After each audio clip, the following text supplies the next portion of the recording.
Hey, good evening. Nice to see some of you back again. Tonight, Masterson update. It's been a couple of days. I will say that court did end early today.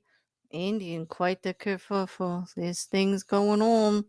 There are things going on in Masterson. We've had quite the day today. We had a verdict in Lori Vallow. Some of you were over there to hear it, but for those of you that didn't, we have a guilty on all charges. Sentencing will be in August. Around August. They said around 3 months. So that's what we're anticipating. Um, but on that, all right. Now, Masterson, we left off last week on going all the way through the week, and they were going to start again on Tuesday with testimony. We actually did it on Friday. We brought everything kind of up to date. We know that there was some shenanigans going on. There's been shenanigans going on. We talked about a priest who was sitting in the galley. We talked about another YouTuber yelling at a priest in a hallway in front of jurors, getting abominations, kind of putting things at risk. Um, We've had both attorneys admonished by the judge, Judge Olmedo, repeatedly for bringing up the previous trial and trying to submit verbatim testimony out of their own mouths that people said into the trial, which is a no-no. You have to submit everything separate again. Hey, Juju B, Rocket Couch, welcome. Yep. Well, on that, with the Masterson trial, we left it with Jane Doe 2's testimony. And I may have misspoke when I said that Danny actually performed anal on this particular Jane Doe. It was actually no, it was actually just from behind, hard enough to make her vomit. Bad enough, but I do want to correct that I misspoke and said it was the other because it wasn't. Although he did forcibly hold her there against her will. She said no. She was flipped around. She kept saying no. And he did it anyway, and she vomited in her mouth. This is the Jane Doe who then reported to her mother. Her mother was a Scientologist, was kind of backing away from it. Her mother's older, has a heart condition, had a little bit of trouble with the testimony. Her and Jane Doe too have not been talking about the cases much, trying to keep everything calm. There was a lot going back and forth in regards to prosecution and the defense in regards to when anything was said or how much was said. And again, the big focus is on some of the wording changing in the way they retell their stories from person to person and from report to report. Now, in the retrial, a lot of that is being cleared up. The prosecution's been very good at focusing on whatever slight perception of misspeaking or misunderstanding might be in any of those statements. They're doing a real good job at trying to clarify everything. They're also doing a really good job of explaining how, as you start to retell something from traumatic event that you happened in your life, as you start to retell this, you start to focus on it and you start to get clearer on things that happened. You start to remember things just slightly different or you add more details. They also did a very good job of explaining why they were so uncomfortable going to the police in the first place because they had been held back for so long. They all three were Scientologists and were told by the belief in the teachings of Scientology that they shouldn't, and that if they did, they knew what was going to happen. They were going to get pushed back on very, very hard. Not only was it against the teachings, but there were policies in place for retaliation that were quite harsh, like being completely away from everyone, being banned, kicked out, disowned, not able, and no one able to talk to you if you become a suppressive person. Everyone else who's a Scientologist can have nothing to do with you, whether they be your mother, your father, your husband, your brother, your sister, your child, anyone. There were a lot of repercussions. Okay. This was a stressful situation. And I think it's become more clear in the retrial how certain things got misrepresented. The prosecution did make, by the end of the week, before everything got said and done, they did get entered into evidence that they would be a jury instruction to the jury that yes, Danny Masterson owned a gun at the time of the assault of Jane Doe 1. Mhm. They got that in, regardless of how hard Philip Cohen has tried to discredit Jane Doe 1 because she didn't mention it in one report, but she did in another. They also did a very good job with Jane Doe 1 of explaining why her first report to the police was so different than any other report after, because that was the one that was crafted by a member of the church with her. And she brought it there as evidence of that she tried to go the church way, that she did tell someone about it, that people knew about what she was saying. They did a better job of explaining all of that. At least for some of us that kind of knew, because we've been watching things outside of the trial, we kind of knew that. But you have to remember the jury didn't. The jury only hears what D.A. Mueller and Anson and actually the defense, Philip Cohen and Sean Hawley, are putting out there and in eliciting from the witnesses, from the Jane Does and the collaborating witnesses, in the expert witnesses and the police that took the reports. Now, we started again with the cross-examination of Jane Doe 2 on Tuesday morning. And of course, Philip Cohen was his usual. And I'm not going to go into details again about this back and forth, but she did hold her ground. Okay. And there are collaborating witnesses that she did tell about what happened. But it's going to be the same old thing. Did you have consensual relations with Danny Masterson? And yes, she did at one point. She admits that at one point she was giggling and things were okay.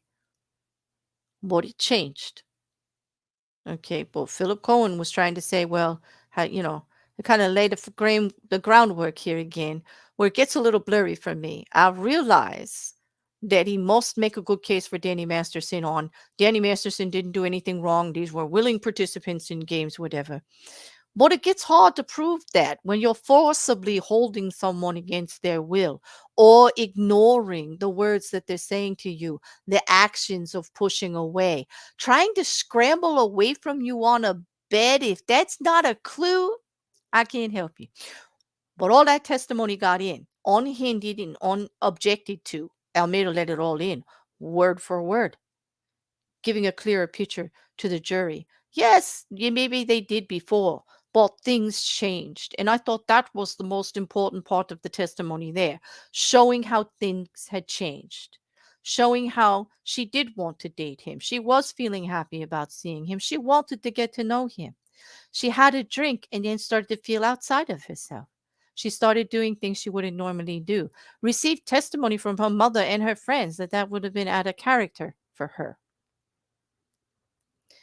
Talked about her social disorder, that when she goes to meet large amounts of people or one-on-one, she gets very anxious. How she had a glass of wine before she got there, but it wasn't unusual. What was unusual was after the glass of wine that she had at Danny Masterson's home. And then who gave her that glass of wine? Well, that would be Danny Masterson himself. And I would like to just stress, not that I'm a lawyer, because y'all know I'm not, say it repeatedly, but repeatedly in every incident. And we're going to hear from more than just Jane Doe 1, 2, and 3.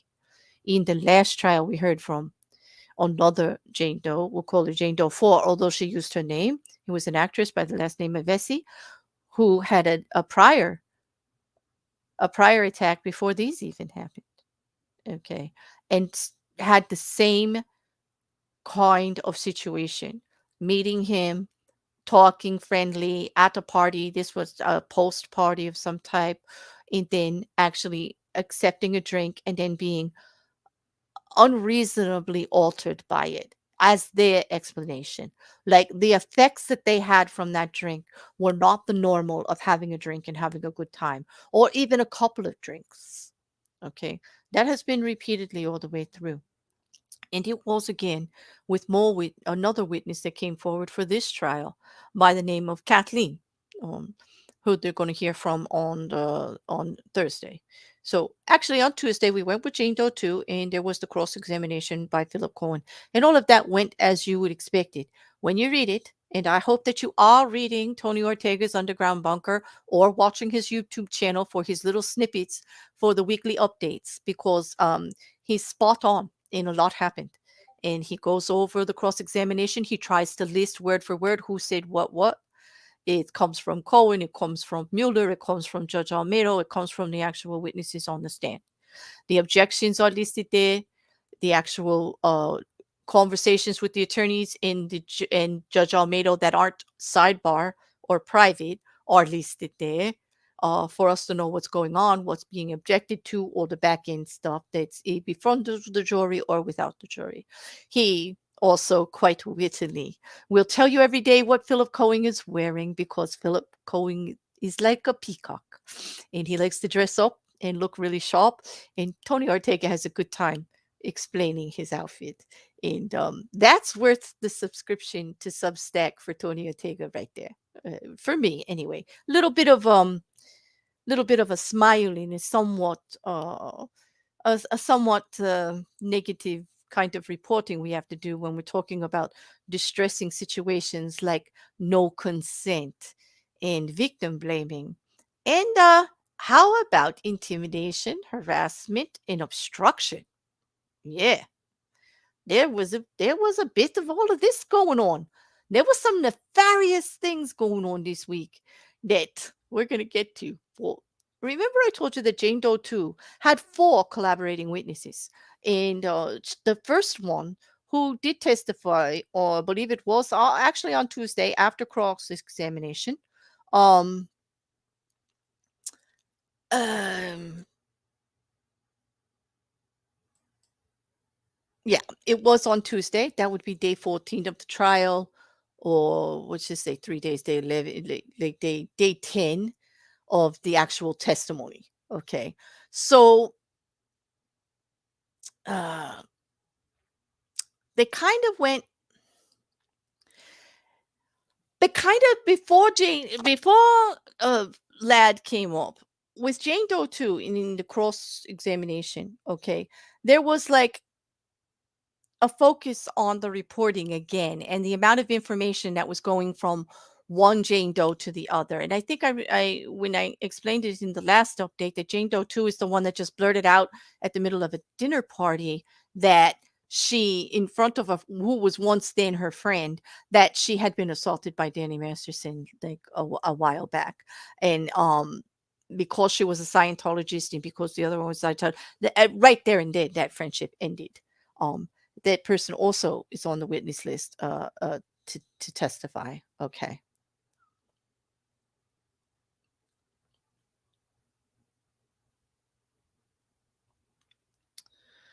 All right. Before we go into Lad, we did have we did have Rachel. Remember Rachel from the first trial? She was a friend of Jane Doe 2. She spoke about speaking on this issue. She's not a Scientologist. Okay, she's afraid of Scientologists coming back at her for collaborating the story. She testified because prosecution asked her, like, how are you actually feeling today? When they called her. Um, and she said that she was feeling re-traumatized. She was feeling raw and vulnerable and not safe and scared. Um, and that she understood certain policies called fair game, and that she's not currently a member of Scientology, but she was born and raised in Scientology. She left in around 2006. It took her a long time to settle that she wasn't going to go back. She was an actual member of the AO, the Advanced Operations in LA, or the Big Blue. She went to. She also knew about the Celebrity Center. They asked her all the questions, just confirming some of her base knowledge as a member of Scientology. Okay. She said she did know Danny Masterson. She was part of that group. She had met him really about with friends. They were friends in about 1991 actually. Um it and she was asked to explain her relationship with Danny Masterson around 2003 when the events occurred. He was a celebrity, he was an opinion leader, she said, and most importantly, an upstat. Now remember, all of the women refer to Danny Masterson as an upstat, and that means in Scientology he is above them. They are not allowed to bring crimes or say anything negative about him. There is a policy about making charges against upstats when they're in good standing. It does not go well for you. All of the women who said anything in regards to Danny Masterson and what had happened had to go through ethics. We're told that it was something they did. We're told it wasn't what they thought it was, and that they couldn't go to the police because it didn't happen that way. Everything in Scientology, Rachel reported, is based on statistics. An upstat is always a person of power. It's above the law. It's not only, it means you're in such good standing with Scientology. It's almost like being untouchable. That's the impression I got from reading her testimony. When you are a downstat, you are a degraded being.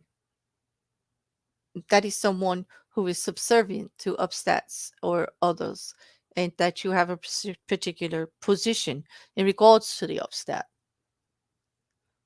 She kind of helped lay it out that most members that weren't upstats were down below, were downstats or degraded beings, and that the upstats or the opinion leaders were all above them in some manner. Okay. When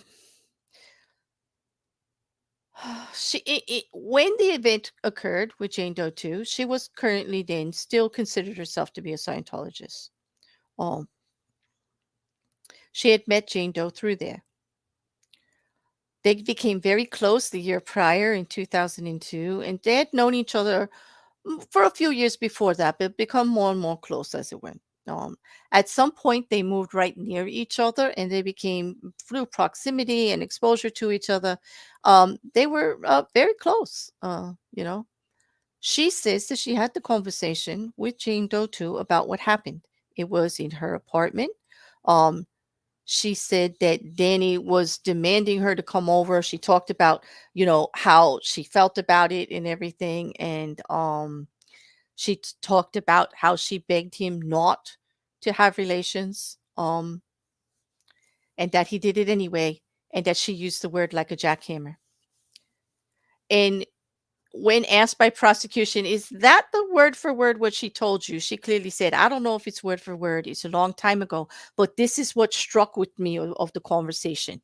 She said on the stand, I cannot admit word for word the conversation I had back in 2003.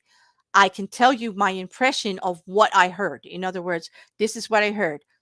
He pressured me into coming over. I begged him not to do something. He did it anyway. And when he did it like a jackhammer. To me, that kind of like tells the whole story that Jane Doe 2 is telling too. It's just like the key focus there. It tells me she does remember the conversation enough for testimony. I don't know about you guys, but that's how that actually went with me.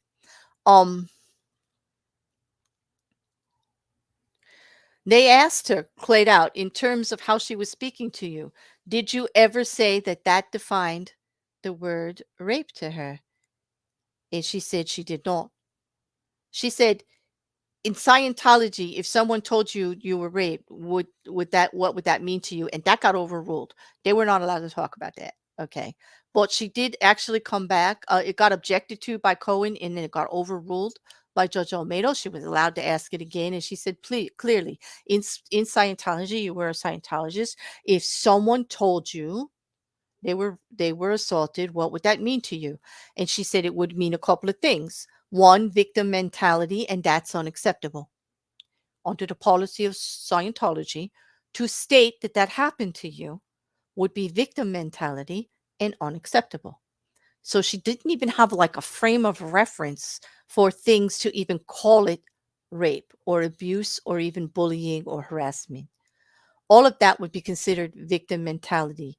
And she said that she would need to report her to ethics for that, for special handling, if that's the perception that she got. She said she would have to write a knowledge report. and she would write down the transgressions, in other words, the story that Jane Doe 2 had told her, if she had used the word rape. When Jane Doe 2 was discussing what happened, did you ever use the word with her? And she said no, she wasn't allowed to. She said that what was going through her mind when she heard the story was like, Danny was an upstat. This was big. I'm not allowed to have negative thoughts about an upstat. What am I going to do? And if I report something myself, I could be punished and investigated.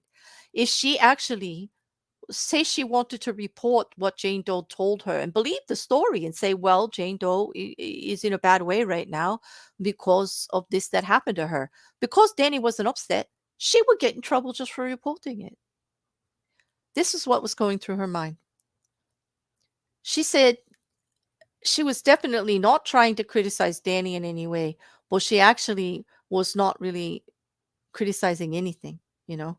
The conversation, she was trying to, like, it was almost like, and then at this point, to actually emphasize what she was saying. She stuck her fingers in her ears, okay, um, and made a small noise. It was like, like this, like, I don't hear nothing. Like, I can't hear this because there's nothing I can do about it. Her relationship with Jane Doe 2 changed after that, and she admits on the stand that she has a lot of shame about it. That she backed away from her because there was nothing she could do, and her teachings of Scientology told her that this was not good, that it was victim mentality. She didn't want to do a report. She didn't want to have anything to do with it. It was around Christmas, she said, in the Christmas season 2003. They are friendlier. They haven't actually been able to talk about this because of the trial, because of everything that's going on. They don't want things to be skewed in a different way, as we have seen throughout this trial that the defense has tried to do if any kind of conversations happen. But in late 2017, she learned about being part of this trial because Jane Doe 2 had listed her as someone that she had told about it, and that she was part of Scientology and what was going on. At that time, when she heard about that, she actually did connect with the prosecutor's office and with the detective who was Vargas at the time. We remember Detective Reyes had the first part of the case, but Detective Vargas took over when Detective Reyes was transferred. Detective Vargas was at that time in lead of it, and he asked to talk with them. That initial conversation, she was asked about what she remembered, and it's pretty much clearly what she remembers now. Um, when sh- when everybody was talking to her, she wanted to know, did the detective want to talk to you about exactly what you remembered? And she said no. And she said, did she talk to you about specific conversations that you had? And she said no. He said, when you talked to them, would she talk to you about what you would testify to in this trial? And she's talking about Jane Doe too. And she said, have you talked to her about what you would testify to in the retrial? And she said no. So Rachel has just given testimony that Jane Doe 2 had no conversations to her about her reporting and talking to the investigators, to the prosecution, and or the both of them to self about any testimony in the trial. Philip Cohen decides to go up there and say, well, if you're that close and you have shame, but you're close, but you haven't really talked, Um, But Rachel does say that maybe, Jane Doe 2 at the time of the event was one of her best friends, you know. And then she gets corrected by Cohen when she says she's one of my best friends. I think that means pretty standard. But he goes out of her way to correct her and say, but didn't you in November of 2022, which is during the other trial, by the way, did you say that during 2002 and 2003, you and Jane Doe 2 were inseparable? And she said, yes. She said, so to characterize her as a best friend, would it be accurate? And she said, well, yes, that's what I said, one of my best friends. Now, I don't understand what he's doing this, because he's trying to act like she's not a neutral witness, because she actually asks her, did you come here as a neutral witness? Meaning, are you going to be like biased, or anything like that. Well, she is best friends and she is talking about what happened to her friend. I'm sure she has a certain way. And he says, like, she says clearly, I'm actually a witness for the prosecution.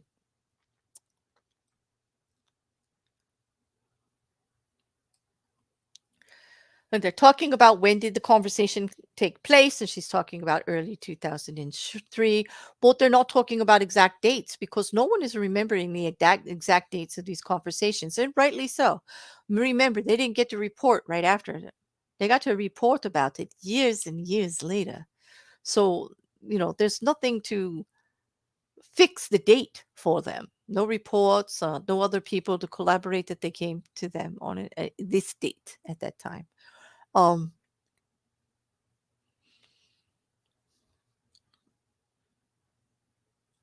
he wanted to know if she recalled testifying and that the conversation may, and if she used the words, was your conversation in early 2003. So here's Philip Cohen again, trying to go to the old testimony and getting people to repeat it exactly word for word. I mean, she's in the right area of it and everything, but he's being very pedantic in my opinion. The judge does get annoyed repeatedly, and I don't blame her. It just seems to carry on. Um,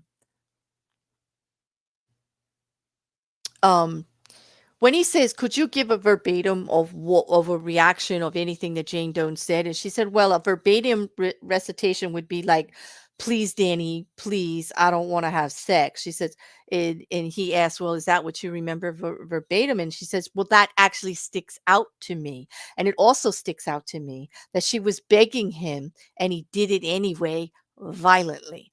So here is where the defense is pushing her to actually stick to words that she said before, but she's actually able to reiterate and retell it to the key points that she remembers, which were the facts of the case. And he's constantly trying to take her off balance about it, but she's going back and quite uncomfortable.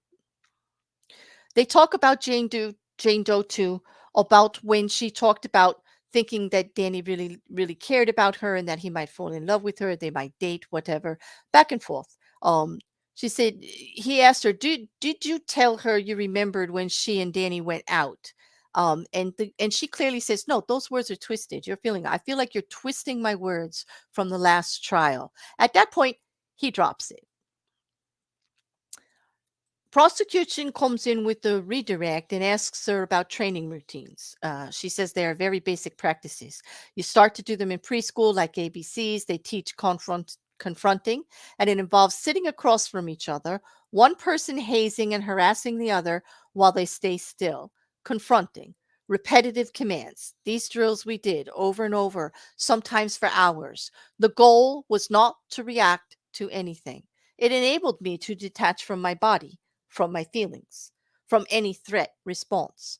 Putting my TRs in are a lockdown. You have no feelings about this and no response and no reaction.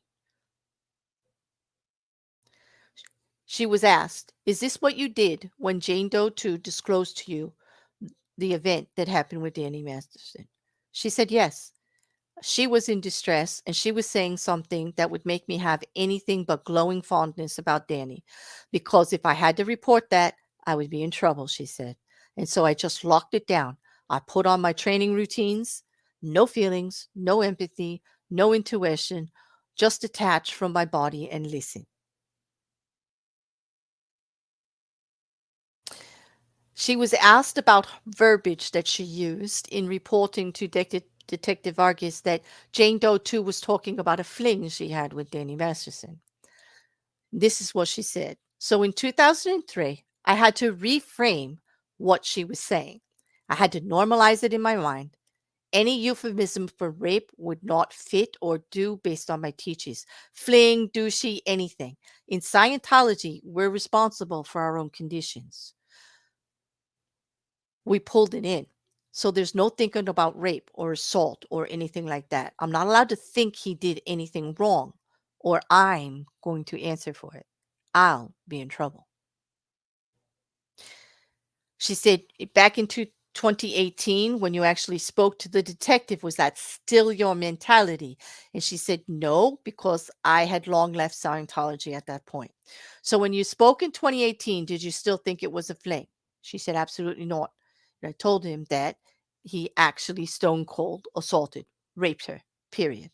Okay. She said, why did you not say that in 2003? Why didn't you have that thought? And she said, because she wasn't allowed to under Scientology. Of course, under the training, it was uncomfortable. She didn't go there. There were no further questions after that. Judge Olmedo then was going to do a recross on Rachel's testimony. He is objecting to Rachel's testimony about Scientology because he's trying to say that the scope so far afield of the reference to Jane Doe 2 that he would like to renew the objection under what they call number 352 because the witness stated on multiple occasions that Philip Cohen was twisting her prior testimony, which was trial testimony. But those were her words. And when I tried to follow up to say, did you say this? The court sustained an objection, rightly so, because you're not allowed to bring in the testimony of the previous trial. It's called a retrial, not an add to. It's a retrial, a do-over. Nothing from the first trial exists except for the orders in place on how it will go. Period. Okay. The credibility of the defense attorney is critical, Philip Cohen said. And he said, if the jury is hearing that I twisted someone's words, that's upsetting to him. And so he asked, Judge Olmedo answers questions about the Scientology material first. He said that it was about how Judge Olmedo herself said repeatedly the Jane Does and everyone could talk about Scientology for this particular reason. And here she's reiterating that testimony states how Rachel interpreted what Jane Doe was saying to her based on how she was in Scientology. She felt that she was going to get in trouble if she said that. Explaining all of that is actually part of the mindset and actually within the parameters set forth to how Scientology would absolutely be mentioned in this case. And yet here we are. We have Philip Cohen objecting again. And not only did he object, he actually is objecting to the judge sustaining to overruling his objections, rather, for sustaining the objections on the prosecution part and overruling him, saying that, it's allowed. She could talk about this. But he cannot speak about prior testimony. But the prosecution is allowed to ask about how she felt about Scientology rulings and about Scientology policies and practices that they have. Her own teachings, she went through it. She's allowed to speak about what it was right. And Judge Olmedo says, if it relates to testimony, the reason I sustained it, she didn't say that. She's saying it's being taken out of context. You are twisting her words, Philip Cohen. She's telling you it's taken out of context. She's not saying I didn't say those words. She's saying you're twisting the meaning of what she said. All right. It wasn't a true and accurate reflection of what she was trying to say. She is correcting that. However, I do understand the concern, she says to him, in regards to being held in a bad light. If you want to ask about those three statements, reform your questions, and the court will allow you to re-ask them in a more appropriate manner. And we'll get right back into Scientology material. She says that he can decide if he wants to do that. And it just goes on. Philip Cohen and Judge Olmedo are just having a bunch of tete-a-tetes lately in regards, a little bit of headbutting back and forth. Philip Cohen did not readdress those concerns. He had laid it out in front of the judge. She wasn't going to go for it anyway. She was going to let him reformulate it. He didn't want to give, in my opinion, it appears that he did not ask the questions again because he did not want to give Rachel another opportunity to make it look like he was trying to say something she didn't say. That always looks bad for a jury. I can understand why he didn't go back there, knowing that the judge wasn't just going to override it. Well, make him actually do the work to elicit what he wanted, which he didn't get the first time, which is probably why he didn't go back at it the second time. Okay. So we had Deputy DA Ariel Anson come in the afternoon, and this is when Jordan Ladd, who's another friend, an actress of friend of Jane Doe too, and they talk about their relationship, how they met on a movie, they've been friends for a while, that they were best friends, very close. She says she knows Danny Masterson. She also said that she had a couple of courses in Scientology, but she wasn't a member. Okay. Um, she says she's only an acquaintance of the Masterson, the families, and both Danny and his brother, the actors. Um, she was asked straight out if you had in a conversation with Jane Doe 2 relating to something about Danny that upset her, and she says, "Yes, I do," and she remembers. And then they talk about the incident. It was in the fall or winter, she said, because it was kind of later in the year, and that it was cooler, which is one of the reasons that Philip Cohen is going back, because when they say like early 2003 or something, that sounds like spring or summer. They're getting the year right sometimes because this is very old. They're getting like the time of year wrong, whatever. They just know the conversations they had, but the timing aspects of it are skewed a bit from witness to witness here. And that's been something that Philip Cohen has been pointing out repeatedly. It doesn't mean that they're not telling accurately what happened. It's just saying they're not remembering some of the details as clearly as it could be, and they have to look for collaborating evidence to actually support it. There is enough to do that, but each witness is being picked apart based on it, on the defense, because they want to, um, rightly so, make sure that the testimony that they're giving is true and it actually is stuff that was said and was thing. And also because, it's one of the things of leverage they have is to portray to the jury that this is some type of coercion and setup, which is they have been doing since the first trial, which didn't work with them because a lot of additional information for Scientology got in this time because of the way that they were saying there was collusion based on the civil suit, and that they wanted to bring this through to bring Danny down to make it look better so they could get money in the civil suit. And when they laid out that whole line of questioning and that whole preposition of this is the way that that might be, it opened the door for expert testimony on Scientology, on the way things go, on the teachings and how things went that way, that there's no collusion, that they didn't come together for the civil lawsuit. They came together after, they came together prior, rather, for this particular case to get justice against what happened, to report what happened to them. And then because of that reporting and because of leaving Scientology to do it and going against an upstat, there was immense harassment in what they call in Scientology fair game. Okay. And they were pushing back on it. And after years of it, they are suing for financial reimbursement for everything that they have suffered. Multiple therapies, moving, losses of jobs, children terrorized by people looking through the windows all the time, harassing things, harassing emails, body part pictures being sent to you with your number on it that you're looking for a good time. That's extreme harassment, especially for a trauma, someone who's been through a trauma like that. That was one of the worst things I heard, that somebody would try to attack another person that way, based on something they know was traumatic that happened to them. Terrible. They don't really care about anybody else. They treat, you're no longer a Scientologist. Their harassment seems to go on like they can do whatever they want to you. You're not one of them. And I find that to be especially difficult in this case. So when the defense is actually attacking them like this didn't happen, like they were making it up, why would they come and embarrass themselves and subject themselves for all this harassment? What money in the world would be worth that, with your partners, with your family, your children, your mother, your father, where you work, everyone knowing all of this? What would be worth it? There is no money that would be worth it. This is what I don't understand about that line of questioning. Why the victim blaming has to go there? Absolutely ridiculous.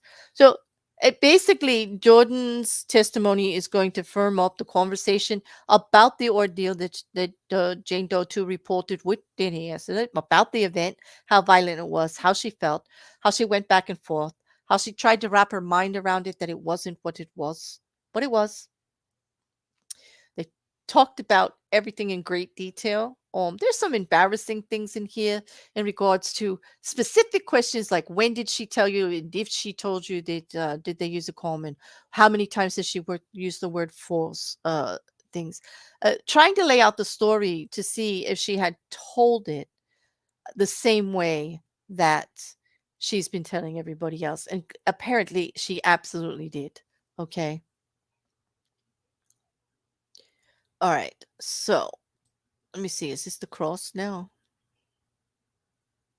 For the cross was Cohen again, and he goes off again in regards to their being best friends. And he said, but didn't at one time you describe it as being off and on again? And now you're on again. And she said, yes, I did, but we are basically very, very good friends. It's been 20 years. A lot has happened. You know, everything's like, he says, you don't really have a photographic memory of exact things that were said from years ago, do you? And she's like, no, I don't have a photographic memory of exact words because it was so long ago. There's going to be little things, but I get the gist of it. He said to her, would it be fair to say you're trying to get across what you took from the conversation? And prosecution objected, but it's a fair question because it is fair to say you're not going to remember it word for word. You're going to take an extrapolation of what you meant. It's a 20-year-old conversation. It got overruled. It was allowed in. And she said it would be fair because you don't have specific detailed recollection, but your best summary of what she was trying to tell you and what you heard. And that is actually fair.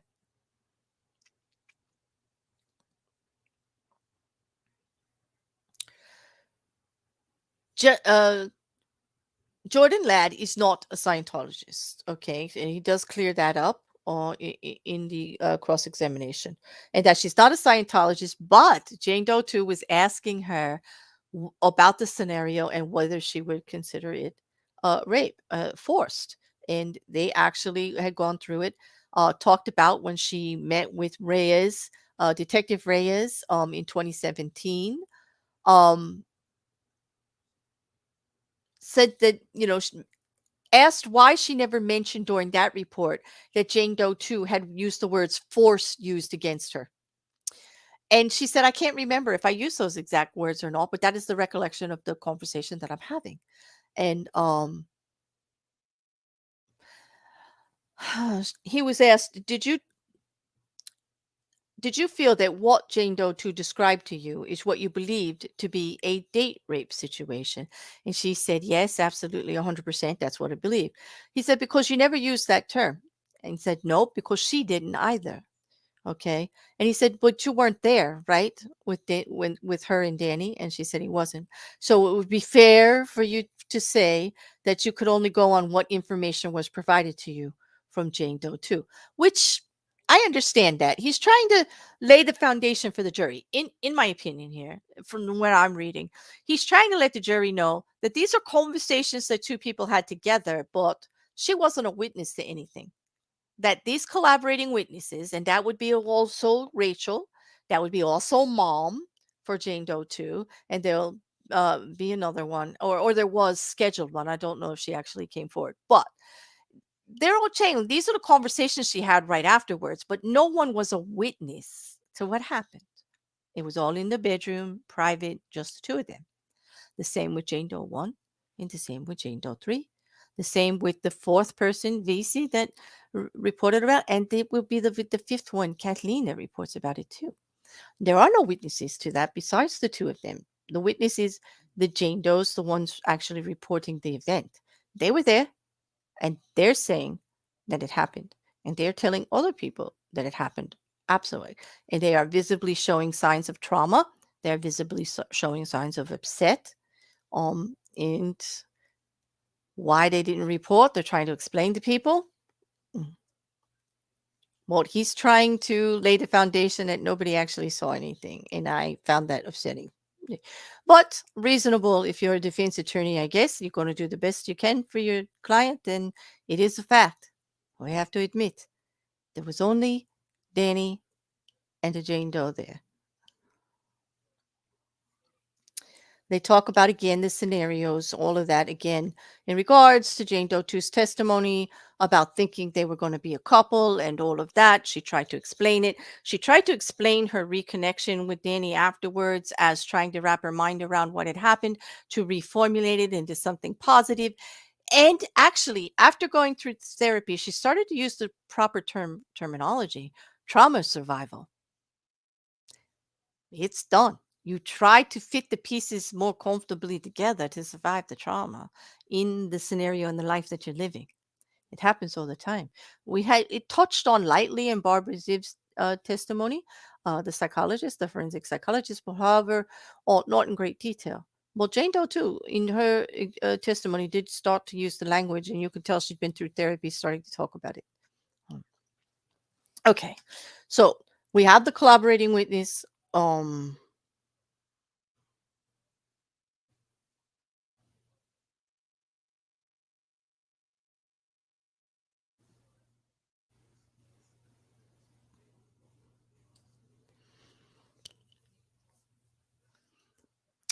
when coming on recross after the prosecution had laid everything out and he crossed her and everything, and then the prosecution cleared up a couple of things, because Cohen had gone hard on her about not being there, not remembering, not being able to say things. He picks on two things in Reyes's report, about Reyes saying in the report that uh, uh, Jordan Ladd had said that it was an actual date situation, and that it was a long time ago. I can only give you broad strokes of what happened. And he's trying to make that like she didn't even know it and she needed to get information again from somebody, as if somebody filled her with information. And she's like, no, it's just those are the broad strokes of the information that I remember about what she said about the incident. Okay.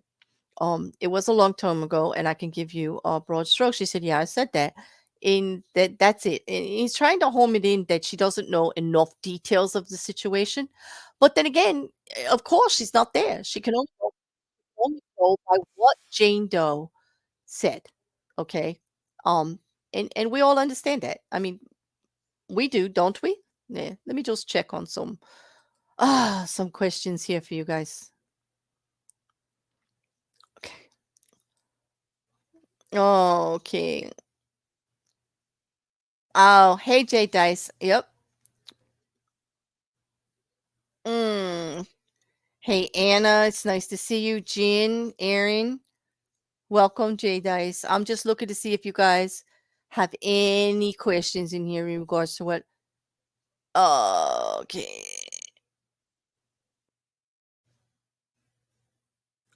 Oh. Yep, I am with you on pretending that's my code. Okay.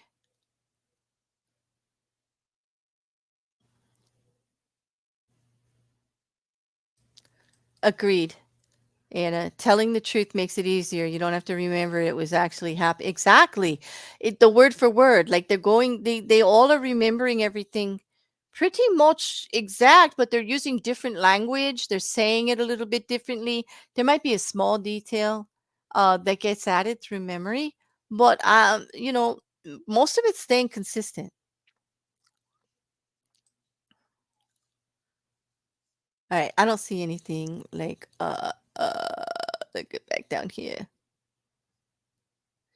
Yeah, I see that, Cass. Y'all making me work. I got to go through a chat. Like, do you guys not use the damn telephone for this stuff? Like, come on, really. But anyway, it's okay. So I'll just carry on then if there wasn't anyway. Any questions on it? Uh, there's not going to be a lot of questions on the testimony. I'd rather than keep you very long, tell you about some of the more exciting things that happened that were really instrumental to how this is going to play out at the end. Because I need to tell you that we are at the end of the trial. I'm going to do an update next week, and it's going to be on closing arguments. Okay, they did have some stuff going on today. After Jordan, okay, we heard from the detectives. Okay, um, Jane Doe too came back to finish her cross examination. Um, in regards to Philip Cohen specifically wanted to ask her if she spoke to Rachel prior to her testimonies with the detectives. Um,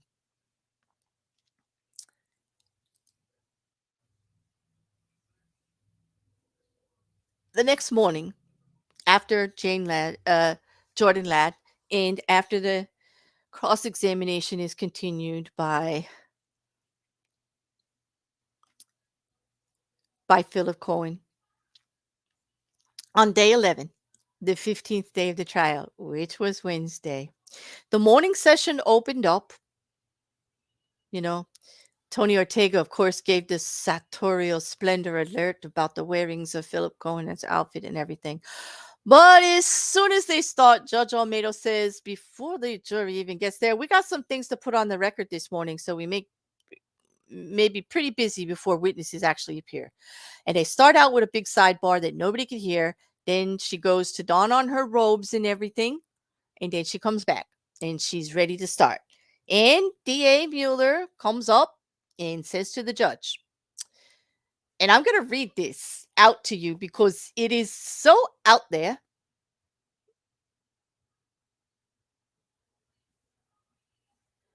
Um, it's so out there that I actually have to read it word for word. Okay. And to answer your question, Jay Dice, there is very little people allowed in the court. There's only one or two court reporters actually in there. There's no cameras, no audio for this trial in LA. That's very common in LA. In California, they don't allow that. But Tony Ortega is acting as a journalist there. He is documenting everything. He's putting out, as I have left in my description, in his underground bunker, he does a detail every day, and he does videos on it every day of actually everything that was said. And he actually writes out what each person said, and you're able to read that through his Substack, which I've listed below. So in a way, I am using notes because I actually read all of that from him, and then I highlight and make notes on that. I take it from that. I do not actually have the legal documentation or the actual transcript that I would normally like to hear for myself or read for myself, but it is like the best reporting that we can absolutely get out of there. There are several YouTubers that are actually there at the court. There are several people documenting it. A lot of it is said to be perhaps be available afterwards. There's a way to purchase transcript to solidify everything up. It is the best way that I could, with the interest in this case, which clearly for me was legal consent, and how in our country, in the United States, from state to state and even from county to county, it could vary into the legal definition of what that one. And also with this particular case, it was the statute of limitations and the hoops that everyone had to jump through to actually get this case out, and how the whole progression of them being detained from being able to report to having something happen to them and then being told it didn't happen. It piqued my interest like from the very beginning, and I've been following it since then. That's it. Oh, no apology needed for the conversations, ladies. I mean, hey, do you guys do you? I mean, I'm not going to be like that at all. Okay. So, Judge Almedo gave Mueller the floor, and here he goes. The people became aware of an issue mostly last night.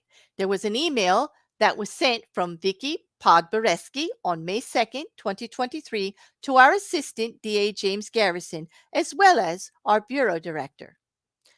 You'll remember that Vicky Podboreski is a Scientology attorney.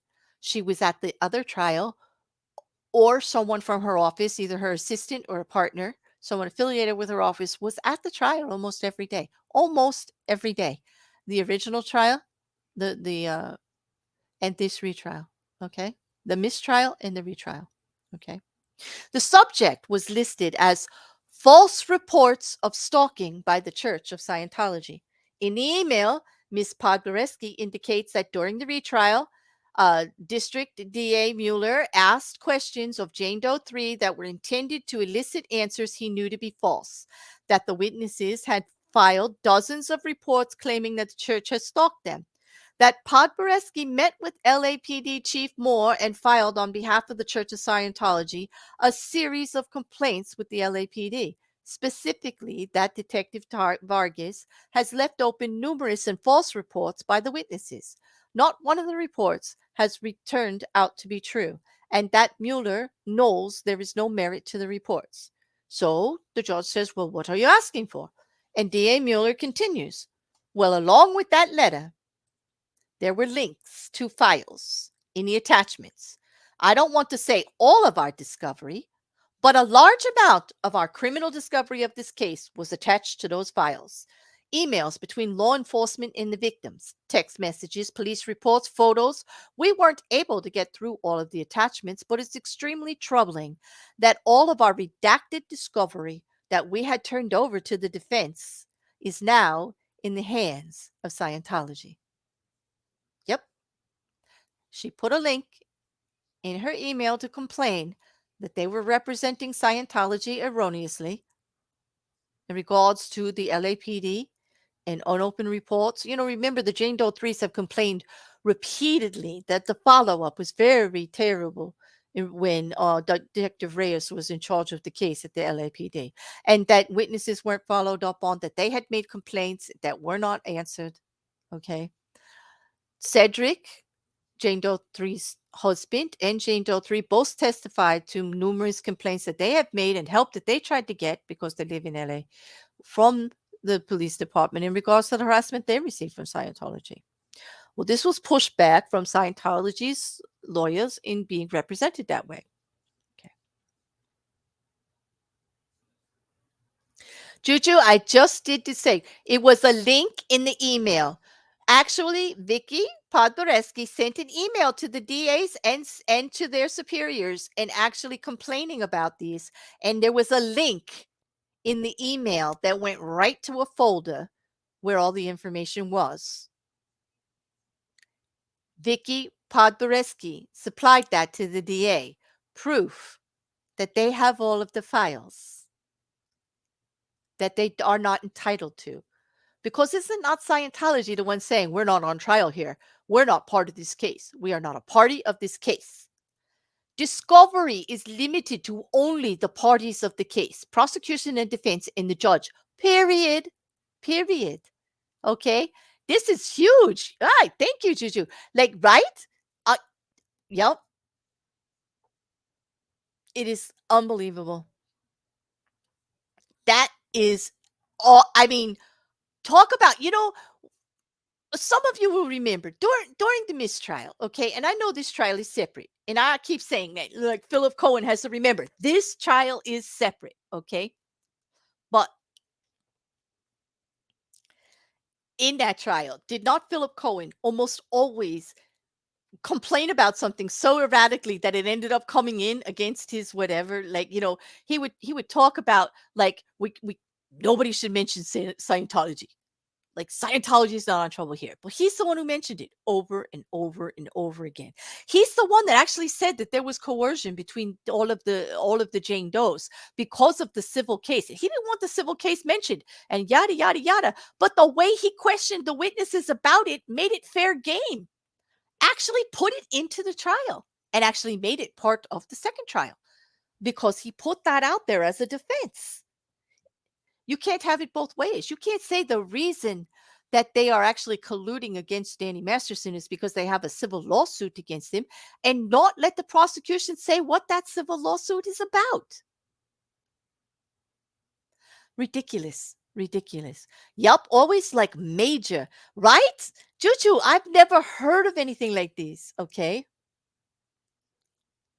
Exactly. Aaron, can you believe? I mean, am I wrong? Is that clear obstruction? Is that clear tampering? Is that clear intimidation? Are they trying to get everything thrown out? But here's how Judge Olmedo handled it. Instead of like, whoa, going, oh my gosh, that's it, everything's over. Oh no, oh no. She actually said, are you sharing? She said, right to Philip Cohen and Sean Hawley, are you sharing discovery with the Church of Scientology? And they said no. And the judge says, well, then how do they have it? And they claim they have no idea. She goes, well, you know what? Then we're going to issue an order to show cause. But that's for after the trial to find out how the discovery in a criminal case ended up with Scientology. She's going to do it.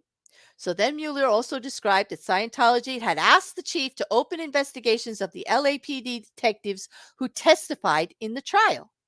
Detective Reyes had some concerns about testifying. Are you referring this to law enforcement? And DA Mueller said, yes, I am. Scientology alleging that during their testimony in the prior proceeding, the detectives had intentionally testified with a bias against Scientology, and the church is asking for an investigation into their inappropriate testimony. And Judge Olmedo says, well, I'm not sure there's any jurisdiction for this court on those issues. The only thing that causes this court concern is criminal discovery that's been shared with non-parties of the case. The court is going to issue a protective order that no discovery should be shared, redacted or not. She adds this doesn't affect the defense case and work they do with investigators and paralegals. However, no, a protective order on the information.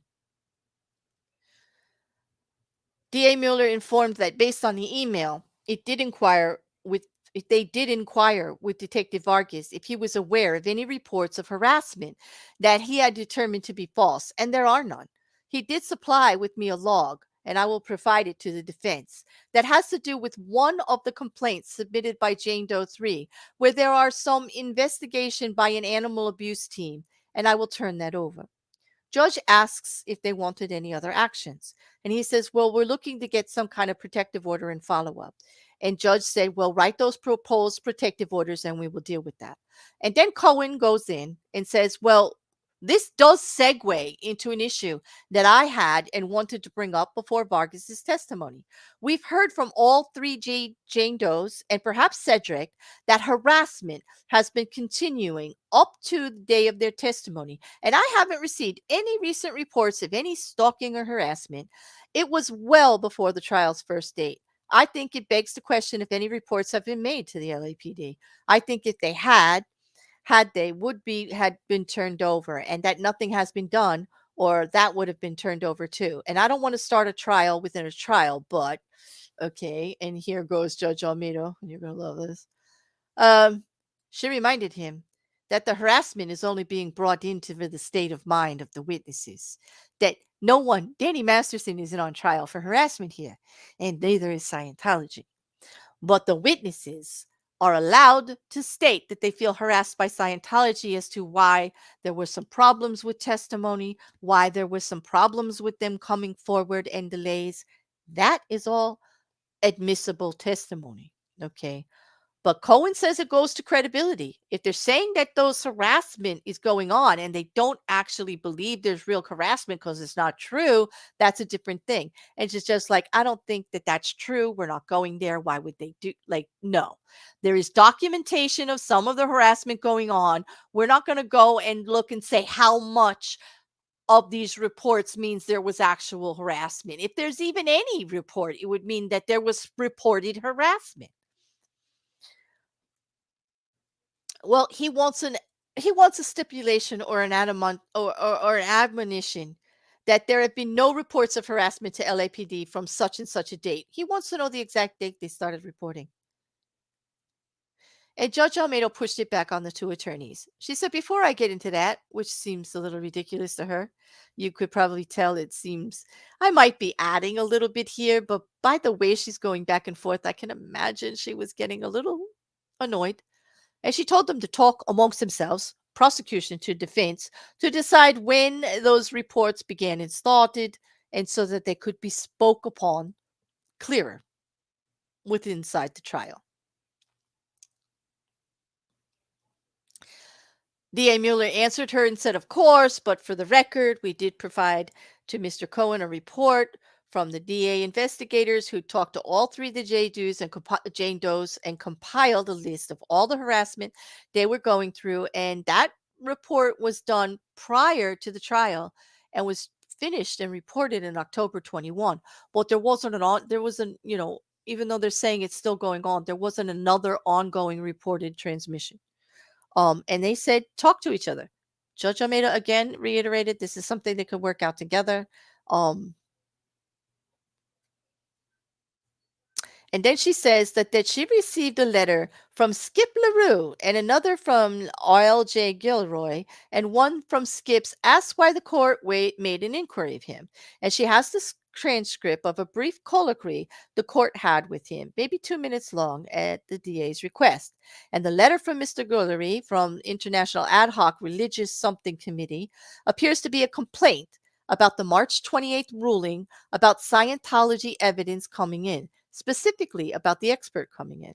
Judge Olmedo says she's marking them as court exhibits, and the court is not going to respond to them, and she's referring them to another judge outside to address how another judge deals with things.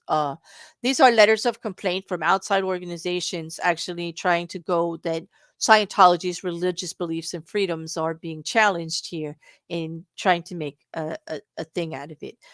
They didn't want Scientology mentioned at all within the church and within the trial. They don't want the Church of Scientology mentioned at all. Well, that ruling went through, and they've been mentioned all along, especially because they are pertinent. They are the reason the Jane Does did not come forward right away.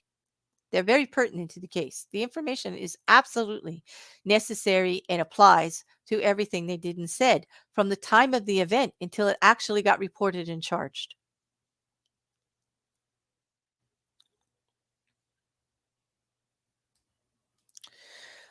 Then they started to talk about the toxicology reports that are going to come in, including the amount of times that drugs could be detected in the system, and that it doesn't apply in this case. And we asked that it not be part of the testimony, but Judge Amara already has addressed that, and she tells Mueller that actually how long things stay in the body and everything like that, since none of the women testified to wanting to get tested after the incidents and everything. Um, he said that there's rapid absorption and then there's a detection window. And she said, but none of the witnesses even contemplated getting that window. So she's going to grant the defense's actual motion to keep a certain part of that testimony out. And that would be the exact time that things like the window of time that the drugs, date rape drugs in particular, can stay in your system. Okay. Um, that is done at that point. They go into the afternoon, and that's when the toxicologist comes in. Her name was Jennifer Ferenz. She works for LAPD Forensic Scientology in toxicology. Forensic science rather in toxicology, not Scientology. Sorry, she's a criminalist. Okay, she actually responds to the crime scene and checks things out. She's assigned to the laboratory, and she examines evidence. She generates lab reports and etc. And she may be called to testify on those results and how they're done. Um, she says that she's got advanced training, technical training in what she does to handle special products with additional duties. She's been at it for 15 years, and it's been in toxicology specifically. um a- they go over all the education and everything. She was very experienced. She's been at it for quite some time. She goes over published reading materials, literature, and because of what she does and being assigned to the crime scenes, she has a lot of exposure to date rape drugs emerging since the 1990s and early 2000s. In that period, they were talking about the most common date rape drugs that were used were put into alcohol. It's consistently a drug facilitating into um, sexual assault cases, drinking, along with the addition of perhaps GHBA, ketamine, rohypnol. Most of these that we have been aware of. They talked about the symptoms of it. The account. They talked about how the body breaks down. It metabolizes it into something else, and it actually turns into a psychologically active compound. uh, they kind of like make you feel like not yourself. um they talked in very specifics. It was a very scientific analysis. They talked about the labeling of the types of drugs and things like that. But basically, they were talking about how lower doses of these drugs have a recreational abuse profile. That there's euphoria, relaxation, and that the higher the dosage the seeker might be looking for, they can cause nausea, vomiting, lack of muscle control, dizziness, and a high enough dose that they will fall asleep completely sedated and unwakeable, or not able to respond. Things like not being able to control your body as well. Um, do they? often is this done privately and in clubs? Most oftenly in clubs and private, yes. Is there evidence of their street names? She said yes, but there were so many she wasn't gonna like list them all. um When it's done in a liquid or a powder, they talked about how it was easily mixed in drinks. It would be odorless and colorless, and it's believed that it could easily just be in a drink without anybody knowing about it. And talked about the number of assaults that occurred in LAPD in regards to using this type of of it of a date rape drug to actually get control of a victim. And that it was very common, and these were the symptoms and all about it. hmm And then when that testimony was all done, they talked about uh just generally. She said when in general, is the drug more overpowering when used in combination with alcohol? And she said yes. In general, the drug will have a higher potency with a greater effect.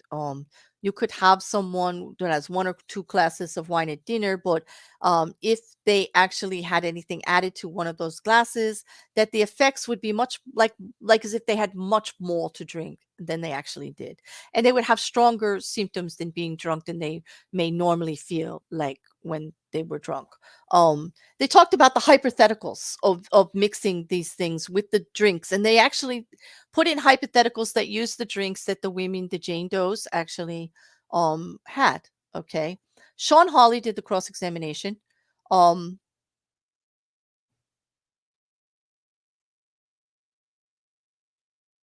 Sean Colley focused on the fact that he was using alcohol, that Jennifer Rins was using alcohol as an increased inhibitor to the use of this of daybreak drugs, and how it was affecting them. And she was honing in on how much each one had drank and how much that would rectify would actually change the effects. Okay.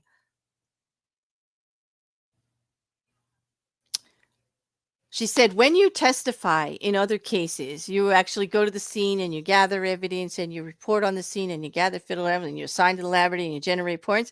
And Jennifer Hinn says yes. And then very cleverly, Shane Hawley makes the point. But in this case, you weren't on the scene, were you? And she says no. Because again, they're reminding the jury it's a very old claim that nobody was there but the two of them. No evidence, physical evidence, was gathered from a crime scene. There was no kit, there was no report done, there was no DNA taken, there was no pictures taken of bruises, nothing. There was no scene, there was no arrest at the time because it didn't get reported because they went to Scientology first. Now, I want to talk before we leave about Leah Remini's tweet. Now, some of you, I'm not going to show you the whole tweet here. I know a lot of you want to talk about it, and I want to talk about it too. I'll put it on my channel for a reason. I put it back there on the community tab for everybody to read. That's a subscriber. Okay. And if you believe that Scientology is messing around here and that some things will be going wrong, retweet it. I'd say I wanted to retweet it, okay, and I did retweet it, and I put it every on all of my socials. Leah Remini talks about the things that they are doing in this case, and things they've done before. And I can assure you that as soon as you speak out on Scientology on a public platform, people come for you. The bots come for you. They start talking about Leah, about testimony she gave in other trials and everything. She's not testifying. She's not giving evidence. She's being supportive to several ex-Scientologists, as she does, knowing what they went through, knowing what the practices are, knowing what she went through. Okay. And I think that it should be voiced. And I hate all of the abuse she gets about it, but she's fully aware of it. Or she's fully aware of the attacks, and I have to give her credit for being so strong. But really, that's all I want to say about it because it's already been out for 2 weeks. You've read it on the channel. I didn't want to display it here, but I did want to say how important it is that actually them interfering this way is criminal, illegal. And I really do hope Joe Olmedo goes all the way in finding out and that Mueller does press charges, and that they actually investigate as to why some Scientology is now pressing charges on the LAPD, because they are all of a sudden changing some things. Okay, they've had a terrible reputation, as was reported by the other Jane Doe threes. And I also want to talk to you that Detective Reyes is going to testify, and I'm just going to give you the nuts and bolts of her testimony. Um, the DA's office, the prosecution, is going to go over the reports with Jane Doe 1, 2, and 3, how they came about, what part she was in on it, when she made her first takes, why they didn't go forward with certain things, what the delays were, what were some of the concerns there in the reports that we're filing, why the case was taken over by somebody else, why the Jane Does were complaining. She did know about it because they did complain to her. She did get something sent to her supervisor. I think it was Jane Doe 3 that sent emails about not following up. And the Jane Does have all addressed this, that they felt very uncomfortable with the LAPD into the type of questioning. Nobody was asking great details, but now here they are on trial, and they're being held accounted because of how the questions were asked and what was said. We're going to go over the little things about the word slap that Reyes put in there, but the other one did not. No, the Jane Doe giving the answers did not say that. She never said, she said it wasn't a punch. And when she said it was kind of like a slap, she said, yeah. But she said she does it was like not open, but not closed handed. And it was like kind of a hit. But she did get hit. Okay. And the prosecution was actually focusing on that. But the prosecution had a little bit difficulty with Reyes this time, because Reyes actually came out and confirmed that because Jane Doe 1, 2, and 3 had spoken, but she did not believe there was any contamination of the evidence that they gave, the testimony that they gave, because they weren't talking about the details of what happened to them. Okay. They didn't come in together colluded or anything like that. And he went through hoops to try to get her to take that back. And she didn't. She actually uh stuck to it. Which was astounding, actually. Um and that could be where some of this pushback from Vicky Podboresky is coming from, and why all of a sudden Scientology is looking at the LAPD as if they're not honoring their rumored, and I say rumored because like it's almost like everybody just jokes about it, how much Scientology is in LAPD. And if you go look at Leah Remini's tweet, she will show you where they had Scientology podcast things like sit up, and everything over there. Like it's just very well known. There's multiple cases that have come forward where there's been documentation of some collusion going on in things like that. And Judge Olmedo had made a very strong case in the beginning that she wasn't going to bring any of that in. She's not going to go against the law enforcement agency. If anybody had anything to say about the particular detectives that were testifying and they wanted to talk to them about that one-on-one, as long as it was case pertaining to the interviews and to the Jane Does and to Danny Masterson themselves, it would be allowed. But she wasn't going on a witch hunt against a whole police organization. That wasn't going to happen. And she did stand up there. She did not want that all brought in, the reputation, any of that. And I don't blame her. That's going to skew it terribly. Okay. Um, when you one of the things that did come out about the date rapes, and the date rapes, you were all right in the chat. They actually do go work through your body very quickly, even after an assault. Once you become conscious and able to do anything, if you've been subject to this type of uh, a, a drug, it gets out of your body. So it's undetectable quite quickly. Okay. It can be detected in the blood, but it really depends on the type of the drug being used. And it's anywhere, it's a big window, anywhere from like a few hours to days. Okay. And it's all speculative and varied. And since they don't know what was used, no testing has been done. That can't be put into evidence that way. Only the norms of what had happened. It was very powerful always. Leah Remini's tweet was very, very powerful and emotion filled. Um, and it's absolutely a big deal. I agree, Jay Dice. If the judge does order that they find the leak, and I forget the legal term, I hope that teaches that strikes gold. It may be difficult outside of digital footprints to prove a source. It may be, but there's only so many people who had access to those files. And I'm sure if they do a probe, they will find who got sent what if they go through the electronics of the emails and things like that. It was an emailed file, so it has a trail. It definitely does.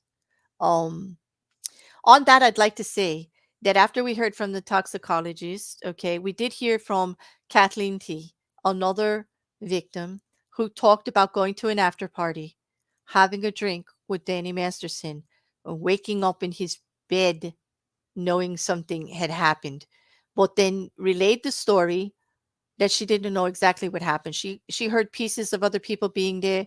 She didn't know if it was just Danny or if it was a group of people. She was not very clear when she first told the story to one person that came and testified, but the husband is testifying and actually um reiterating how she retold the story after she actually saw Danny Masterson in a film and realized that something had happened to her. Like she couldn't piece it all together until she actually saw his face again somewhere else. It was obscure. And she had what many therapists in the psychologists, forensic psychologists have reported on the memory recollection comes back. Something triggers something, and then all of a sudden you're there again. And this started the process of her going through and telling the story. But again, it was about a drink. It was well before, it was in 1990s, well before the events that happened with the other Jane Does, which shows a pattern. And sometimes this stuff doesn't come in. But the reason it did for this particular witness was because Philip Cohen had said there was collusion between the three Jane Does. So, so when presented with the opportunity to bring forth two other witnesses that had the same experience with Danny Masterson, Mueller wrote his brief. Of course, Philip Cohen contested it, but Judge Olmedo read on both sides and said there was enough precedence there, since Philip Cohen himself had opened up the door to say that there was collusion for DA Mueller to actually say that no, there's not, because there are others involved too, and they're not suing Danny Masterson. They don't have a civil lawsuit, and the same stories being told, very similar, very similar. So on that, I need to tell you that today they decided that they were going to rest the case. Now, another thing that happened during Kathleen's testimony is that there is some story she told in an article with Tony Ortega that was slightly different than her testimony, and Philip Cohen was making a big deal about it. And he subpoenaed Philip. They were subpoenaing Tony Ortega. And here's the thing.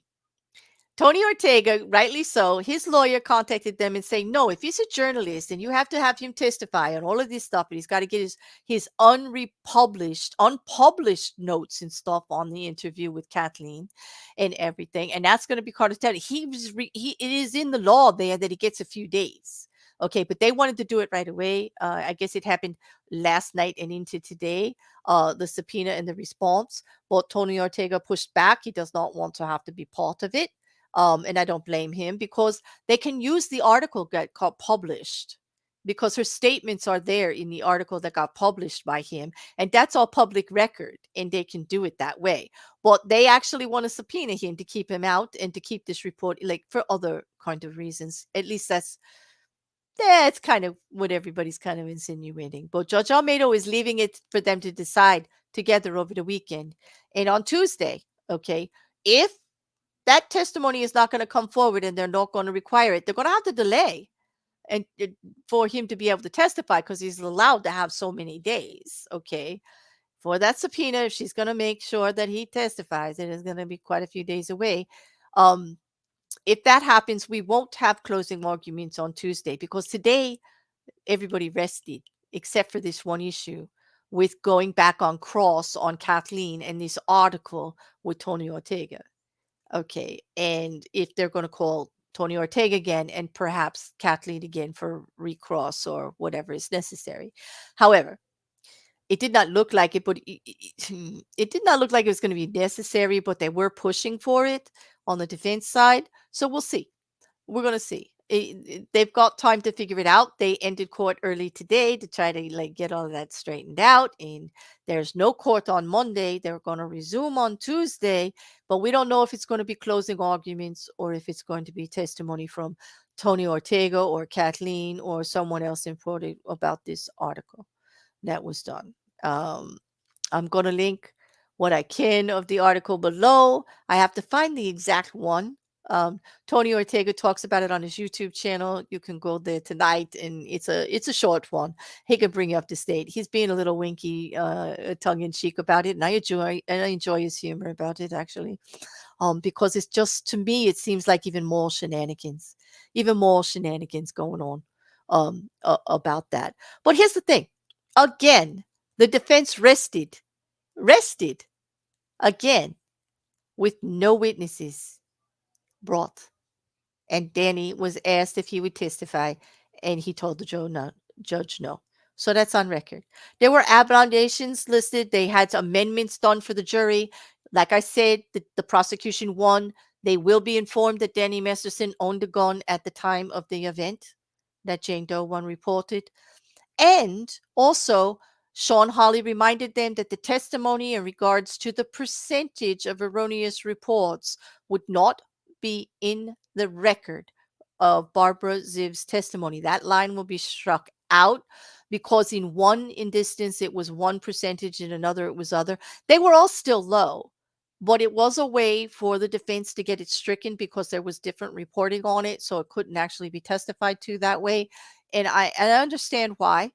And it's a shame the jury doesn't get the fact of how little erroneous reports, like in other words, false reports of a sexual assault or sexual assault without consent. No sexual assault has consent. I'm sorry. Rape, the actual false reporting of rape is actually really small, proven to be rather small. Oh, but that was stricken by Sean Hawley. We also have the issue that after the trial, we will be doing an investigation into how Scientology actually received the discovery in a criminal case in LA County. There's also actually DA Mueller going and investigating what reports are being filed against the LA Police Department. They are actually going against the people that are testifying. The detectives that are testifying in the case are being filed complaints against by Scientology. That's what DA Mueller said. Scientology is filing complaints against them with the LAPD for misconduct and this, that, and the other. Actually strongholding them. But then they're sitting back saying they don't do this stuff while we're actually watching them do it. I mean, it's hysterical to me. It's actually uh, uh, I I find it unbelievable that they actually are crying that everybody is blaming them for this kind of stuff they do, for harassment, for obstruction, for intimidation of witnesses, and yet they're filing complaints against the people that are testifying, doing their jobs. Absolutely ridiculous. On that, I think I'm just going to check for some questions. And if there aren't any, I'm going to be carrying on. Hey, Jay Dice, I'm enjoying you in the chat. You have some good comments here and some good questions. They were asking about things in the article that she says were not said. Cohen wanted to claim she lied. I'm glad it didn't work. Too late, Cohen. Well, we're going to have to see about that. It might not be too late. Okay, but there is Tony Ortega's YouTube channel there. He did write about it. I don't think it's going to work. I think you're right. I think it is too late. They did rest. She's allowing them to bring this in on Tuesday if it works out. Okay, but we'll see. We'll see. Down below, I have his Substack. I have his channel listed in the description. I also have Chris Shelton's channel because I love working with Chris Shelton. I love what he has to say with it. He's also an ex-Scientologist, and he gives good actual take on it. He's very thoughtful. He's a critical thinker. He actually, therapist, actually working on these things. He's got some great takes on it and some great interviews. He does stuff with Tony Ortega, just a slew of people, and he's a joy to listen to in most cases. I've actually have quite a few things coming out with him for my CultureCon series that we had recorded. That'll be coming out shortly. Well, anyway, on that, if you guys don't have any other questions, we're going to revisit Masterson next week, probably on Wednesday, after we find out if there were closing arguments on Tuesday and what had happened. So we'll have our regular true crime update on some other cases that we've got to just update a little bit here and there of. We've closed out quite a few cases recently. We closed out the murder trial. We closed out Stotch. Valo is going to be sentenced in 3 months, but she's guilty. Um, eh, Miller, we did that. Millet, we did that. Now we were just going to concentrate on some of the other ones, give some updates where we can on Tuesday. Uh, Tomorrow is Saturday, so we will have our regular at 10 o'clock, a little bit of fun, addressing some of the shenanigans that goes on social medias that doesn't have to do with true crime and legal. We had enough shenanigans in that, especially with this trial, with the Masterson trial. Too much, too much.